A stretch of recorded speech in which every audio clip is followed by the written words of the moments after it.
आप सब लोग कथा सुनते हैं, मंदिरों में भी जाते हैं, सत्संग करते हैं। भगवत प्राप्ति का मतलब आप क्या समझते हैं? भगवत प्राप्ति का मायना क्या होता है? क्या मतलब क्या है उसका?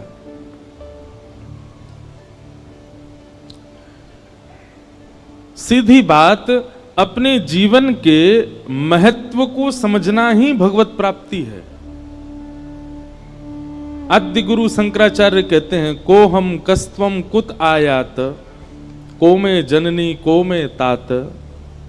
मैं कौन हूं, तुम कौन हो? मैं कहां से आया हूं, तुम कहां से आए हो? हम आए क्यों हैं इस संसार में? हमारे माता पिता कौन है? हमारी जननी कौन है? हमारे तात कौन है? ये संपूर्ण उद्देश्य समझना और समझते हुए फिर अपने जीवन का निर्वहन करना, उसी को भगवत प्राप्ति कहते हैं।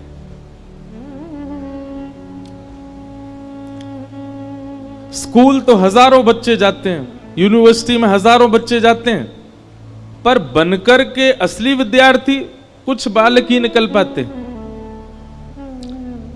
अरबों खरबों लोगों ने जन्म लिया है पृथ्वी पर अपने जीवन के उद्देश्य को समझ करके उसका साफल्य करने वाले को ही कहा जाता है, इसे भगवत प्राप्ति हुई है।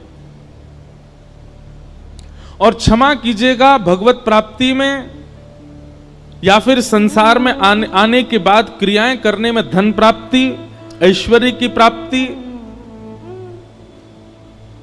यश की प्राप्ति, कीर्ति की प्राप्ति, यह सब हमारा उद्देश्य नहीं है। यदि ये सब उद्देश्य हो तो रावण के पास भी ये सब है, यश भी है, कीर्ति भी है, धन भी है, नाम वैभव शौर्य सब कुछ है। रामायण जी कहती हैं कि जब रावण का राज्य था तो देवता भी डर के मारे उसी की जय जयकार करते थे। और रावण से भी ज्यादा खतरनाक समय था हिरण्यकश्यप का।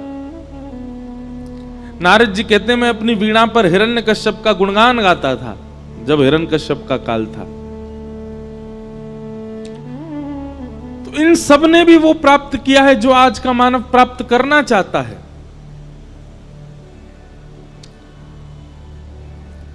तो भगवत प्राप्ति का मतलब केवल धन अर्जन करना, संसार में आके यश वैभव कीर्ति प्राप्त कर लेना, बहुत नाम शोहरत वैभव हो जाना नहीं है। अपने पृथ्वी पर आगमन के उद्देश्य को भली भांति समझना। और ये कैसे समझोगे आप? बहुत ध्यानपूर्वक सुनिएगा। कथा श्रवण किया करो, सत्संग किया करो, तत्पश्चात मनन किया करो, स्वयं चिंतन किया करो, तो आपको अपना उद्देश्य समझ आए। क्यों आए हैं हम संसार में? भगवान ने खाली किसी को नहीं भेजा संसार में, बिना किसी कार्य के किसी को नहीं भेजा। हर व्यक्ति से कोई कर्तव्य करवाना चाहते हैं, पर वो समझ ही नहीं पाता कि मेरा कर्तव्य क्या है।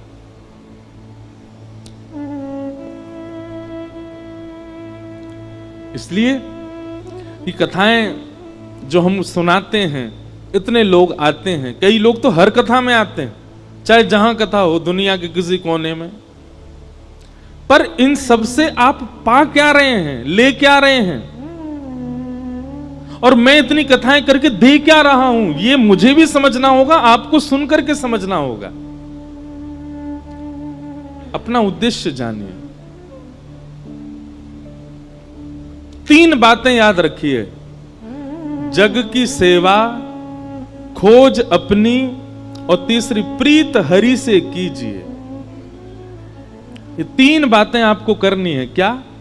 जग की सेवा, खोज अपनी, प्रीत हरि से कीजिए। अच्छा, ये भी देखो कितना अद्भुत है। जग की सेवा करोगे तो स्वयं को जान पाओगे। आप स्वयं में ही लगे रहते हैं, स्वयं में ही बंधे रहते हैं, स्वयं का ही चिंतन करते हैं, इसलिए स्वयं को नहीं जान पाते।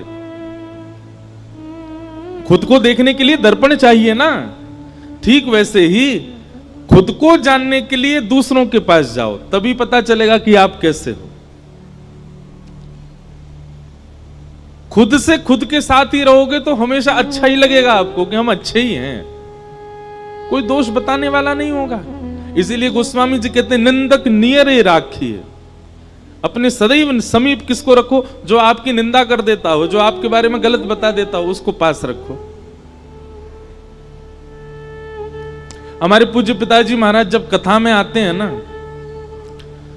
वैसे तो वो हर कथा सुनते हैं, ये कथा भी सुन रहे हैं, कथा पूर्ण होते ही वो पूरी सुनते हैं जब भी समय रहता है। और जब बात होगी मेरी तो एक साथ मुझे यही बताते हैं कि वहां ये गलत किया था, वहां ऐसा नहीं बोलना था, वहां ये गलत था तुम्हारा। ऐसा नहीं बताएंगे कि अच्छा क्या था, वो यही बताते हैं कि कहां कहां गड़बड़ी कर रहे हो। उसका परिणाम क्या होता है कि अगले दिन जब व्यास मंच पर बैठते हैं ना, तो अपने आप बुद्धि याद रखती है कि पिताजी ने ये संकेत किए हैं, ऐसा नहीं करना है। हमारे साथ भी कुछ लोग ऐसे रहते हैं, वो कमियां बताते हैं, आप यहां गलत हो, आपको ऐसा नहीं करना है, आपको ये नहीं करना है। और एक बात बताएं बंधुओं, व्यक्ति का सबसे अच्छा गुण क्या है? कि वो दूसरे से अपनी कमियां सुनता है। कई लोगों को आप बोलो तो वो तो विचलित हो जाते हैं कि ये क्यों बोल रहे हैं, उसको ये लगता है कि मुझसे चिढ़ता है इसलिए बोल रहा है ऐसा, पर ऐसा नहीं। जग की सेवा, उससे दूसरा कार्य सिद्ध होगा, खोज अपनी, स्वयं को जान पाओगे।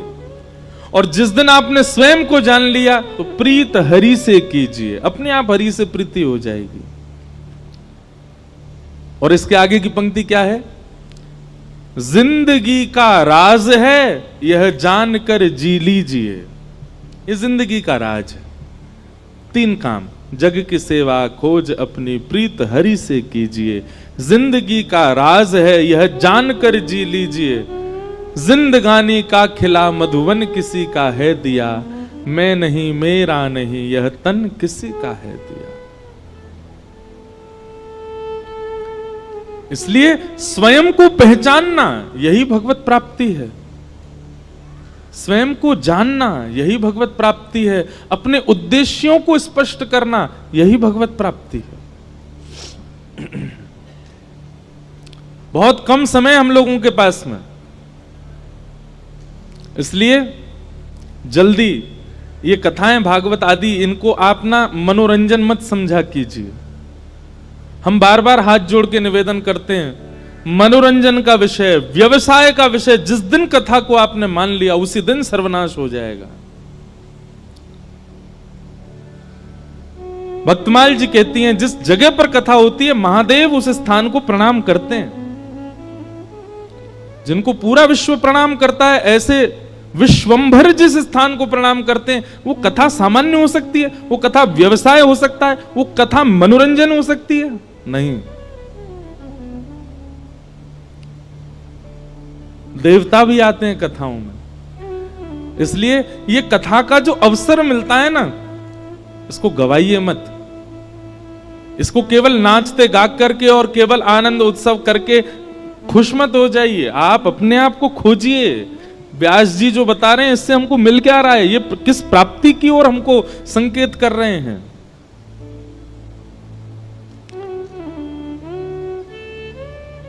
भविष्य में कथाएं नहीं होंगी, हम खींच रहे हैं जब तक हो जाएं। लोग बाग कहते हैं महाराज जी कुछ दिन आराम कर लो, अब थोड़ा पॉज ले लो, आप इतनी कथाएं अभी हो रही हैं, अभी समय है। हमें अपना वृद्धा अवस्था दिखती है, हमारे वृद्ध होने तक कथाएं नहीं हुआ करेंगी, कथाओं के नाम पर कुछ और होगा।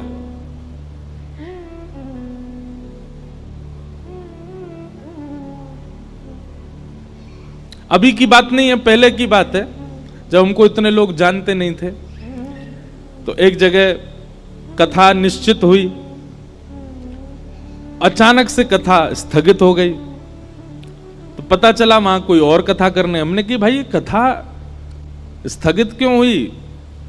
बोले वो आयोजक बोले कि महाराज जी चुटकुल्ला कम बोलते हैं कथा में, हमारे गांव के ग्रामीण लोग हैं, इनको समझ नहीं आएगा।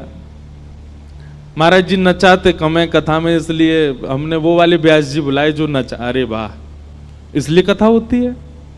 यह कथा का स्वरूप है। हम आपसे एक और बात कहें, आप किसी कीर्तन में खड़े होकर के नृत्य करने लग गए, वह भी एक प्रकार का अपराध कब है? जब आपका कॉन्शियसनेस, आपके अंदर की स्थिति स्वयं को रोक ही नहीं पावे और आप बिल्कुल विलज्ज होकर के अपने आप को रोक ना पाओ, तब नृत्य करने लग जाओ, वो नृत्य श्रेष्ठ है। किसी को देख करके नृत्य करना या फिर जरा सी कोई धुन बजी आप नाचना, वो नृत्य नहीं होता है। नृत्य तो तब करना चाहिए जब आप स्वयं को रोक ही नहीं पाए, जब स्थिति आपके कंट्रोल से बाहर हो जाए, जब आपका मन रूपी मयूर नृत्य करने लगे, रोम रोम फड़कने लगे, और तब भुजा उठा करके, और फिर जो नृत्य होता है ना, वो वास्तविक नृत्य होता है। हम नाचते हैं, कब नाचते हैं? जब हमारे ठाकुर जी का उत्सव होता है तब खूब नाचते हैं। अपने लाल जी को सिंहासन पर देख करके, उनके उत्सव का दर्शन करके, या कहीं उत्सवात्मक कथा होती है, अभी कुछ दिनों पहले चंडीगढ़ में थी, उत्सवात्मक कथा थी, रोज नाचते थे वहां पे। और वहां ऐसा नहीं है कि अब ऐसा मन में भाव आए तो हम तो उठे ही नहीं कि हम तो व्यास जी, हम क्यों उठेंगे, लेकिन उत्सवात्मक जब रूपरेखा बन जाती है तो उठा नहीं जाता, तब बैठने की स्थिति नहीं होती है आपका, आप अपने वश में नहीं होते हो, वो नृत्य श्रेष्ठ है। इसलिए भैया कथा के रूप स्वरूप से परिचित होइए, और जीवन बहुत छोटा सा है, इस छोटे से जीवन में भगवत प्राप्ति के मार्ग को अपनाइए। भगवत प्राप्ति का मतलब स्वयं को जानिए। हमारा उद्देश्य क्या है पृथ्वी पर आने का? धन सब कमा रहे हैं, घर सब बना रहे हैं, ऐश्वर्य सबको मिल रहा है, कीर्ति सबको मिल रही है, यश सबको प्राप्त हो रहा है। आपको क्या विशेष मिल रहा है इस संसार से, या आप क्या विशेष दे करके जा रहे हो संसार को?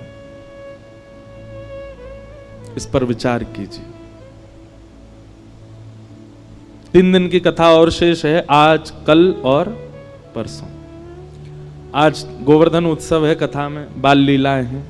आज की कथा बड़ी मधुर कथा है, इसलिए हमने गंभीर बात पहले ही कर दी, क्योंकि अब तो खेल कूद ही होगा ठाकुर जी का। और कल रुक्मणी मंगल और परसों कथा। परसों की कथा की जानकारी सुनिए। ठीक 1 बजे कथा प्रारंभ हो जाएगी। क्यों? कई लोग कह रहे हैं महाराज जी आप रहने दो, 2 बजे की बोल के तो 3 बजे आते हो। पर कल की कथा परसों विश्राम दिवस की कथा 1 बजे ही होगी, क्योंकि हमको कथा विश्राम करके दक्षिण प्रस्थान करना है। इसलिए आप सब लोग 12 बजे ही आ जाइएगा। 1 बजे हम बैठे ही जाएंगे और 4 बजे हम मंच से ही निकल जाएंगे, जहां निवास है वहां भी। परसों हम मिलेंगे भी नहीं किसी से, इसलिए आप परसों 1 बजे ही कथा में आ जाइएगा। विश्राम दिवस है कथा का। और फिर हम बहुत जल्दी भोपाल फिर से कथा सुनाने आएंगे। आप सबकी तालियों को स्वीकार करते हैं। कथा की डेट बताएं? बता दें? क्या तुम्हें तो भूल गया? 24 दिसंबर है, 23 दिसंबर, 23, 24, 25, 26, 27, 28, 29, 23 से 29 दिसंबर 2026 2026 23 से 29, 23 से 23, 24, 25, 26, 27, हाँ 29, 23 से 29 दिसंबर, दशहरा मैदान भोपाल 2026। तो अब आप लोग 2 साल प्रतीक्षा करो, 2 साल बाद फिर आएंगे भोपाल में और आप सबके मध्य में कथा सुनो। अब इतनी बातें क्यों होने लगी? इधर देखो, कथा सुनो।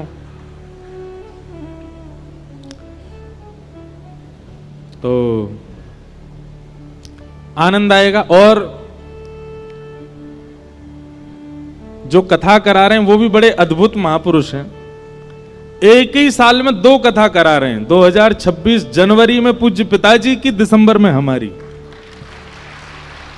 मतलब 12 महीने के अंदर 2 कथाएं हैं। जनवरी में 2026 जनवरी में पिताजी की है और फिर 2026 दिसंबर में हमारी।